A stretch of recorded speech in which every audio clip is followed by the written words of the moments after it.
Petrol pump channel में आपका स्वागत करता हूं मैं। यह वीडियो मैं बना रहा हूं खास तौर पर पेट्रोल पंप कर्मी की ट्रेनिंग के लिए। बहुत से लोगों के कमेंट आए मेरे पास, बहुत से लोग जानना चाहते हैं कि पेट्रोल पंप कर्मी की ट्रेनिंग के ऊपर एक वीडियो बनाइए। तो दोस्तों, पेट्रोल पंप कर्मी, अगर आप पेट्रोल पंप पर मशीन चलाने का काम करना चाहते हैं, आप यह वीडियो देखिए, आप काफ़ी कुछ चीज़ें सीख जाएंगे इससे। मेन तो दोस्तों आप यह बात जान लीजिए कि आप अगर पेट्रोल पंप पर काम करना चाहते हैं तो सबसे मुख्य बात, वहाँ पर आपको 10-12 हज़ार रुपये महीने मिलेंगे। आज की तारीख में कोई ऊपरी कमाई या इस तरह का कोई जरिया बाकी नहीं है और पूरी ईमानदारी की कमाई होती है, मेहनत की कमाई होती है। दूसरा, समय का बड़ा ध्यान रखना पड़ता है। जो समय आपके लिए निर्धारित है उस समय पर आप उपस्थित हो, पूरे समय तक आप मशीन पर रहें। मुख्य बात आप ध्यान रखें कि जो ऑयल कंपनी है और जो डीलर है, इन सब के प्रतिनिधि आप हैं, आप इन्हें रिप्रेजेंट करते हैं।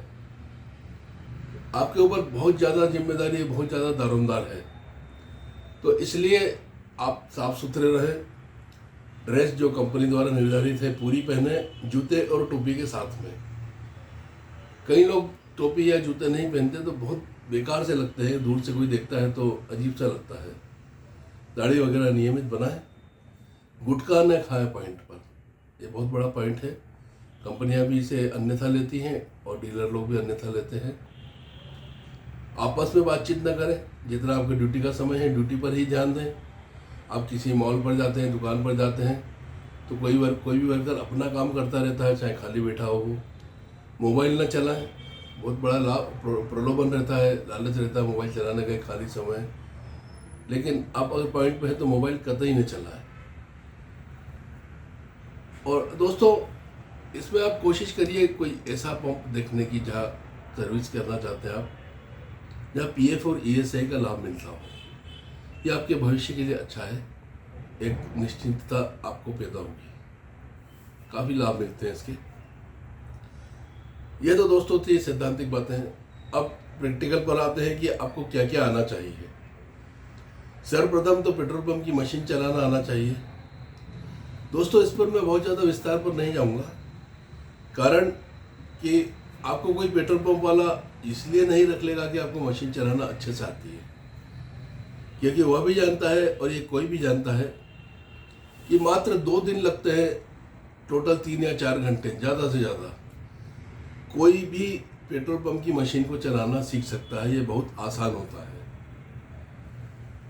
कई वीडियो है इसके ऊपर, आप चाहे वीडियो देखें या फिर आप चाहे डायरेक्ट किसी पंप पर जाकर देख लें, उससे बड़ा प्रैक्टिकल और कोई नहीं होगा। अलग अलग कंपनी की अलग अलग तरह की मशीन रहती है, सब में अलग अलग सेटअप रहता है और बेसिक सबका एक ही रहता है। तो आप 1 या 2 दिन में सीख सकते हैं, कोई बहुत बड़ी बात नहीं है। मेन बात तो है कि जब आप ग्राहक से डील करते हैं तो मशीन चालू करें, जीरो का जरूर पूछ लें उससे और यह सुनिश्चित कर लें कि उसने जीरो देखा है और एंड का फिगर देखा है। 10 लीटर डलवाया तो आखिरी में 10 आ रहा है, वह भी उससे दिखाया कि सर ये देख लीजिए। एंड में आप बिल का भी पूछिए, मशीन वाले बिल का, वो मांगता है तो आप दे दीजिए। मशीन चलाना में एक पॉइंट रहता है, उसको आप दबाएंगे और चाहे तो ग्राहक से मोबाइल नंबर पूछ कर भी डाल दीजिए। कुछ पॉइंट्स वगैरह देती है कंपनी, तो उसका लाभ पूरा पता है ग्राहक को, यह आपकी जिम्मेदारी है, नैतिक जिम्मेदारी भी है। और उसका मोबाइल नंबर डाल के आप उसमें दीजिए तो कंपनी के पास डाटा भी हो जाएगा और ग्राहक को आइंदा आने वाली स्कीम का फायदा भी मिलेगा। अब दोस्तों, पेट्रोल पंप पर और मशीनें भी चलाना आना चाहिए, जैसे पेटीएम मशीन और credit card machine. Paytm machine जो चलाना तो आसान है, वो आपके गले में या कहीं भी आपका बार कोड रहता है और उसको चेक आप ऐसे करें कि आपके पास मैसेज आ जाए, उसके बाद ही माने। फेक ऐप भी आ जाते हैं, आप जानते होंगे, आपके पास मैसेज नहीं आ रहा, ट्रांजैक्शन नहीं हुआ, ग्राहक दिखा देता है, तो आप अपना मैसेज देख लीजिए। आपके पास नहीं आ रहा तो मैनेजर या डीलर से देखिए। सॉरी। क्रेडिट कार्ड, आजकल बड़ी सोफिस्टिकेटेड मशीन आने लगी हैं जो पेट्रोल पंप की मशीन से जुड़ी रहती हैं और उसमें मोबाइल नंबर भी डालना रहता है। कई बार ग्राहक मोबाइल नंबर नहीं देते, तो आप ग्राहक से निवेदन करिए कि सर ये कंपनी में जो आइंदा आने वाली स्कीम है, इसका लाभ आपको मिलेगा और कोई कारण नहीं है, कंपनी आपको जोड़ के रखना चाहती है। पेटीएम का कभी फेल्यूर हो जाता है तो पेटीएम देर बाद आता है या फिर ग्राहक को वापस चले जाता है, तो इतनी देर में ग्राहक हो सकता है कोई ग्राहक गुस्सा हो जाता है। आप उसे बताएं, समझाएं, आप कभी भी उसके गुस्से पर गुस्सा न हो, समझाएं कि सर ये प्रक्रिया रहती है इसमें, अभी नहीं तो आप रुकिए, थोड़ी देर में आ जाएगा, मेरे पास मैसेज नहीं आया तो डीलर या मैनेजर के पास आ जाएगा, और अगर फिर भी नहीं आया तो वो आपके पास थोड़े एक दिन में वापस आ जाएगा। पेटीएम के कॉल सेंटर में भी बात कर सकते हैं। यही बात क्रेडिट कार्ड पर लागू होती है। क्रेडिट कार्ड ट्रांजैक्शन में मैसेज ग्राहक के पास चले गया, आपके पास नहीं आया, पर्ची नहीं निकली, यानी कि ट्रांजैक्शन नहीं हुआ और पैसा आपके पास नहीं आया।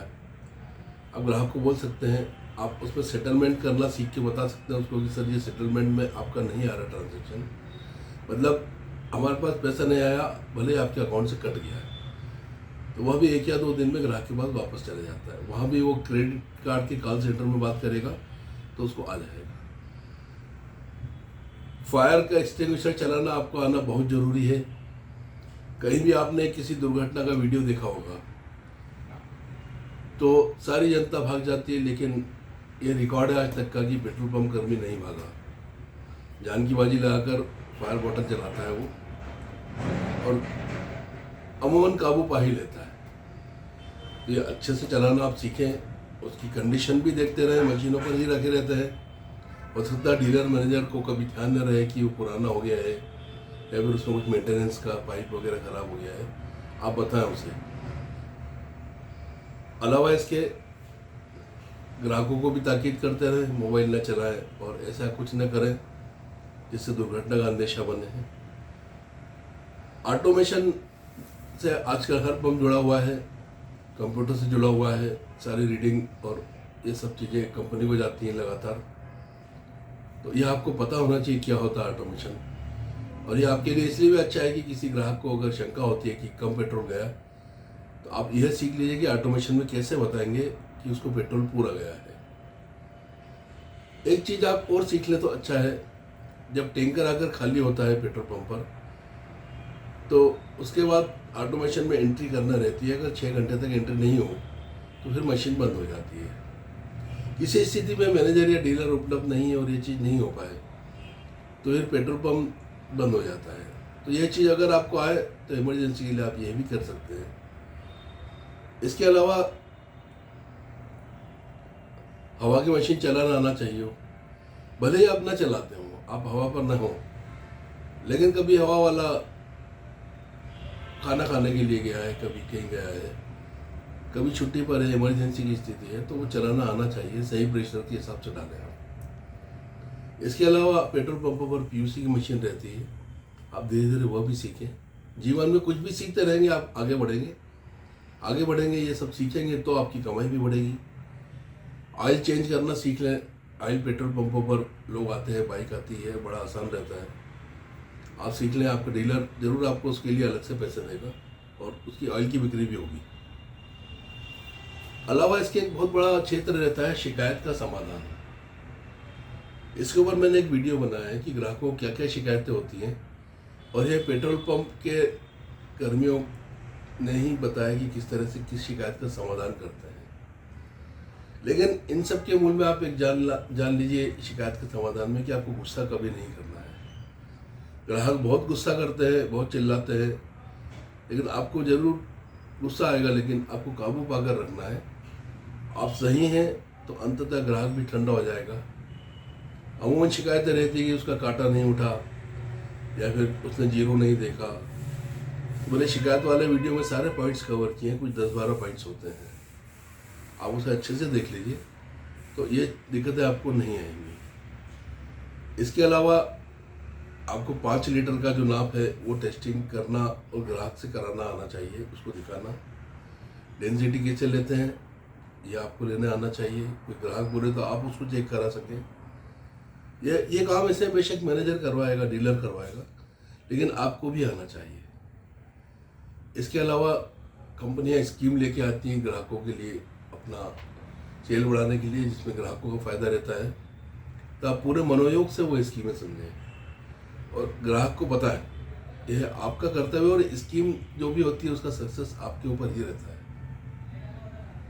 आप पूरी तरह से स्कीम बताएंगे, ग्राहक जुड़ेगा, उससे भी फायदा मिलेगा जो कंपनी दे रही फायदा, और कंपनी से भी ग्राहक जुड़ेगा, डीलर से भी ग्राहक जुड़ेगा।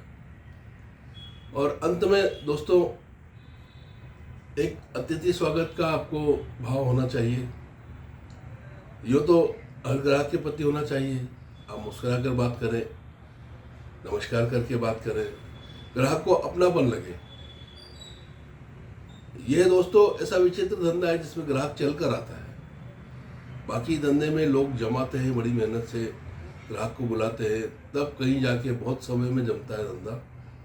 यहाँ पर पहले दिन से ही ग्राहक चल कर आ रहा है, तो आप उसको ऐसा वातावरण दें कि उसको लगे हाँ वो अपनी जगह पर आया है।